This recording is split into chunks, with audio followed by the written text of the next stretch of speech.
सिंहासनाचा कधी मोह न पडला, राजमहाली कधी जीव न अडकला.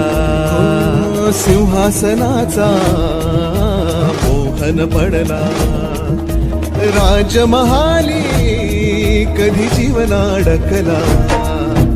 राजुनी सगळे ऐशो आराम, रात्रीची करुणी नींद हराम. हो त्याजुनी सगळे ऐशो आराम, रात्रीची करुणी नींद हराम. बाहेर पडला मर्द गडी, राज्याची बसवाया खडी.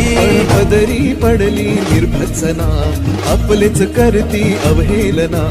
पदरी पडली निर्भत्सना, आपलेच करती अवहेलना. आता एकटा पडलाय राजा, अशा चांगुलपणाची कसली सजा. आता एकटा पडलाय राजा, चांगुलपणाची कसली सजा. गड वाचवायला हात द्या,